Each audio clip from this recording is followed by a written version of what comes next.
ਬਹੁਤ ਹੀ ਪਿਆਰੇ ਵਿਦਿਆਰਥੀਓ, ਇਸ ਵੀਡੀਓ ਵਿੱਚ ਅਸੀਂ ਕਰਨ ਜਾ ਰਹੇ ਹਾਂ ਕਲਾਸ 8ਵੀਂ ਦਾ ਚੈਪਟਰ 8ਵਾਂ। ਪਾਠ ਦਾ ਨਾਮ ਹੈ ਸੈੱਲ ਬਣਤਰ ਅਤੇ ਕਾਰਜ। ਇਸ ਦੇ ਵੀ 2 ਕੁਇਜ਼ ਨੇ। ਚਲੋ ਆਓ ਕਰਦੇ ਹਾਂ ਪਹਿਲਾ ਕੁਇਜ਼। ਪ੍ਰਸ਼ਨ ਪਹਿਲਾ, ਹੇਠ ਲਿਖਿਆਂ ਵਿੱਚੋਂ ਕਿਹੜਾ ਜੰਤੂ ਸੈੱਲ ਵਿੱਚ ਮੌਜੂਦ ਨਹੀਂ ਹੈ? Chloroplast, nucleus, ਮਿਟੋਕੌਂਡਰੀਆ, none of these. ਸੋ ਇਸ ਦਾ ਉੱਤਰ ਹੋਏਗਾ ਕਲੋਰੋਪਲਾਸਟ ਜੰਤੂ ਦੇ ਸੈੱਲ ਵਿੱਚ ਮੌਜੂਦ ਨਹੀਂ ਹੁੰਦਾ। ਤੋ ਅੱਗੇ ਚੱਲਦੇ ਹਾਂ ਹੁਣ ਅਗਲਾ ਪ੍ਰਸ਼ਨ। ਸੈੱਲ ਦੇ ਕੇਂਦਰਕ ਵਿੱਚ ਧਾਗੇ ਵਰਗੀਆਂ ਸੰਰਚਨਾਵਾਂ ਕੀ ਅਖਵਾਉਂਦੀਆਂ ਹਨ? ਗੁਣਸੂਤਰ, ਪਲਾਸਟਿਡਸ, ਮਾਈਟੋਕਾਂਡਰੀਆ ਜਾਂ ਰਾਈਬੋਜ਼ੀਅਮ। ਸੋ ਇਹਦੇ ਵਿੱਚ ਉੱਤਰ ਹੋਏਗਾ ਗੁਣਸੂਤਰ। ਸੋ ਅਗਲੇ ਪ੍ਰਸ਼ਨ ਤੇ ਚਲੀਏ। ਪੈਰਾਮੀਸ਼ੀਅਮ ਕਿਵੇਂ ਗਤੀ ਕਰਦਾ ਹੈ? ਪੈਰਾਮੀਸ਼ੀਅਮ ਕਿਵੇਂ ਗਤੀ ਕਰਦਾ ਹੈ? ਝੂਠੇ ਪੈਰਾਂ ਰਾਹੀਂ, ਸੀਲੀਆ ਰਾਹੀਂ, ਫਲੈਜ਼ਲਾ ਰਾਹੀਂ ਜਾਂ ਇਹਨਾਂ ਵਿੱਚੋਂ ਕੋਈ ਨਹੀਂ। ਸੋ ਇਸ ਦਾ ਉੱਤਰ ਹੈ ਸੀਲੀਆ ਰਾਹੀਂ, ਯਾਨੀ ਕਿ ਵਿਦ ਸੀਲੀਆ। ਸੋ ਦੂਸਰੀ ਆਪਸ਼ਨ ਇਸ ਦਾ ਉੱਤਰ ਹੈ। ਅਗਲਾ ਪ੍ਰਸ਼ਨ,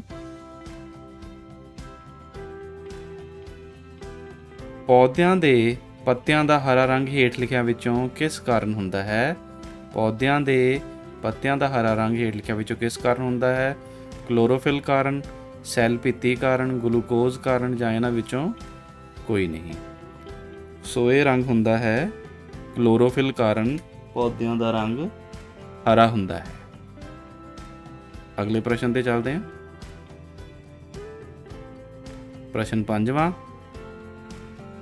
ਨਾੜੀ ਸੈੱਲ ਦਾ ਕੀ ਕੰਮ ਹੈ? ਸਰੀਰ ਵਿੱਚ ਖੂਨ ਭੇਜਣਾ, ਗੈਸਾਂ ਦੀ ਅਦਲਾ ਬਦਲੀ ਕਰਨਾ, ਸੰਦੇਸ਼ਾਂ ਨੂੰ ਪ੍ਰਾਪਤ ਕਰਕੇ ਸਥਾਨਾਂਤਰਿਤ ਕਰਨਾ ਜਾਂ ਇਹਨਾਂ ਵਿੱਚੋਂ ਕੋਈ ਨਹੀਂ। ਸੋ ਇਸ ਦਾ ਉੱਤਰ ਹੈ ਸੰਦੇਸ਼ਾਂ ਨੂੰ ਪ੍ਰਾਪਤ ਕਰਕੇ ਸਥਾਨਾਂਤਰਿਤ ਕਰਨਾ ਇਸ ਦਾ ਮੁੱਖ ਕੰਮ ਹੈ। ਅਗਲੇ ਪ੍ਰਸ਼ਨ ਤੇ ਚੱਲਦੇ ਹਾਂ।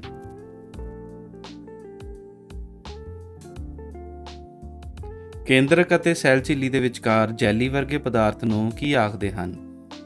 ਕੇਂਦਰਕ ਦਰਵ, ਸਾਈਟੋਪਲਾਜ਼ਮ, ਪ੍ਰੋਟੋਪਲਾਜ਼ਮ ਜਾਂ ਇਹਨਾਂ ਵਿੱਚੋਂ ਕੋਈ ਨਹੀਂ। ਸੋ ਇਸ ਦਾ ਉੱਤਰ ਹੈ ਸਾਈਟੋਪਲਾਜ਼ਮ। ਸੋ ਦੂਸਰੀ ਆਪਸ਼ਨ ਇਸ ਦਾ ਉੱਤਰ ਹੈ। ਅਗਲਾ ਪ੍ਰਸ਼ਨ, ਹੇਠ ਲਿਖਿਆਂ ਵਿੱਚੋਂ ਪੌਦਾ ਸੈੱਲ ਪ੍ਰਕਾਸ਼ ਸੰਸ਼ਲੇਸ਼ਣ ਲਈ ਕਿਹੜਾ ਨਿਕੜਾ ਅੰਗ ਵਰਤਦਾ ਹੈ? ਹੇਠ ਲਿਖਿਆਂ ਵਿੱਚੋਂ ਪੌਦਾ ਸੈੱਲ ਪ੍ਰਕਾਸ਼ ਸੰਸ਼ਲੇਸ਼ਣ ਲਈ ਕਿਹੜਾ ਨਿਕੜਾ ਅੰਗ ਵਰਤਦਾ ਹੈ? ਮਾਈਟੋਕਾਂਡਰੀਆ, ਗਾਲਜੀ ਕਾਇਆ, ਕਲੋਰੋਪਲਾਸਟ ਜਾਂ ਇਹਨਾਂ ਵਿੱਚੋਂ ਕੋਈ ਨਹੀਂ। ਸੋ ਇਸ ਦਾ ਉੱਤਰ ਹੈ ਕਲੋਰੋਪਲਾਸਟ। ਸੋ ਤੀਸਰਾ ਇਸ ਦਾ ਸਹੀ ਉੱਤਰ ਹੈ। ਅਗਲਾ ਪ੍ਰਸ਼ਨ,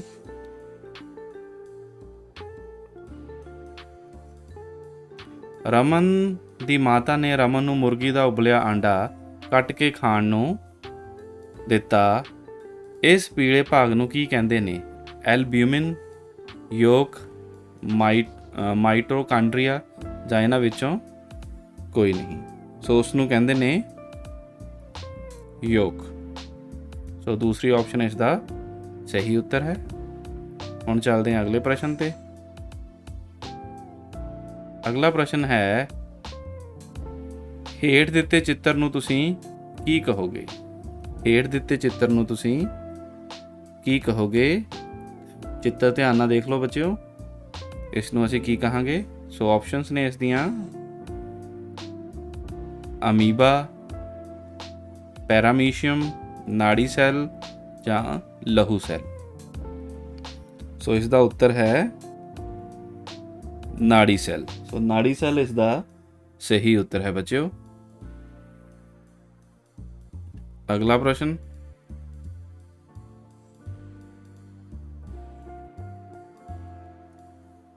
ਅਮੀਬਾ ਦੀ ਆਕ੍ਰਿਤੀ ਇਸ ਵਿੱਚ ਇਸ ਦੇ ਮੁੱਖ ਸਰੀਰ ਤੋਂ ਬਾਹਰ ਭਿੰਨ-ਭਿੰਨ ਲੰਬਾਈਆਂ ਦੇ ਉਭਾਰ ਨੂੰ ਕਿਸ ਨਾਮ ਨਾਲ ਅੰਕਿਤ ਕਰਾਂਗੇ?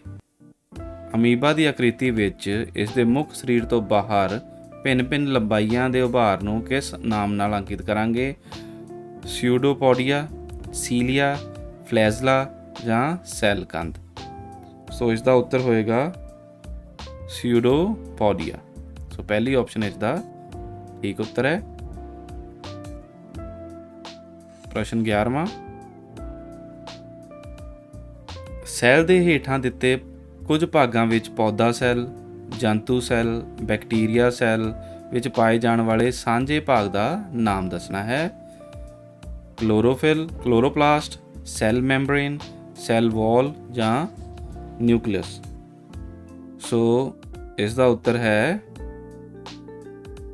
क्लोरोप्लास्ट। सो 11वें का पहला सही उत्तर है। अगला प्रश्न, सैल विच गुणसूत्र कित्थे पाए जाते हैं? साइटोप्लाज्म विच, केंद्रक विच, माइटोकांड्रिया विच जां गाल्जी काया विच। सो सैल विच गुणसूत्र कित्थे पाए जाते हैं? साइटोप्लाज्म विच, केंद्रक, माइटोकांड्रिया जां गाल्जी काया विच।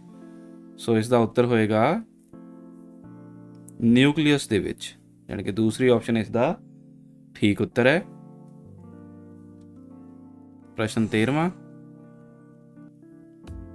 एक सैली जीवां दीयां उदाहरणां दसणीਆਂ ने। सो इहो ਜਿਹੇ जीव दसने ने जिन्हां विच एक सैल हुंदे ने। अमीबा, पैरामीशियम, यूग्लिना जां उपरोक्त सारे।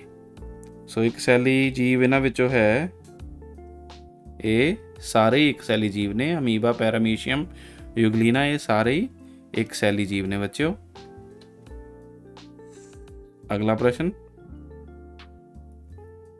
ਕਲੋਰੋਪਲਾਸਟ ਕਿਸ ਪ੍ਰਕਾਰ ਦੇ ਸੈੱਲਾਂ ਵਿੱਚ ਪਾਏ ਜਾਂਦੇ ਨੇ? ਜੰਤੂ ਸੈੱਲਾਂ ਵਿੱਚ, ਪੌਦਾ ਸੈੱਲਾਂ ਵਿੱਚ, A ਅਤੇ B ਦੋਨਾਂ ਵਿੱਚ, ਭਾਵ ਕਿ ਜੰਤੂ ਸੈੱਲ ਤੇ ਪੌਦਾ ਸੈੱਲ ਦੋਨਾਂ ਵਿੱਚ ਹੀ, ਜਾਂ ਉਪਰੋਕਤ ਵਿੱਚੋਂ ਕੋਈ ਨਹੀਂ। ਸੋ ਇਸ ਦਾ ਸਹੀ ਉੱਤਰ ਹੈ ਪੌਦਾ ਸੈੱਲਾਂ ਵਿੱਚ, ਯਾਨੀ ਕਿ ਪਲਾਂਟ ਸੈੱਲ ਵਿੱਚ ਕਲੋਰੋਪਲਾਸਟ ਪਾਏ ਜਾਂਦੇ ਹਨ। ਹੁਣ ਅਗਲੇ ਪ੍ਰਸ਼ਨ ਤੇ ਚੱਲਦੇ ਹਾਂ। ਪ੍ਰਸ਼ਨ 15ਵਾਂ, ਪੌਦਾ ਸੈੱਲ ਅਤੇ ਜੰਤੂ ਸੈੱਲ ਵਿੱਚ ਮੁੱਖ ਅੰਤਰ ਦੱਸੋ।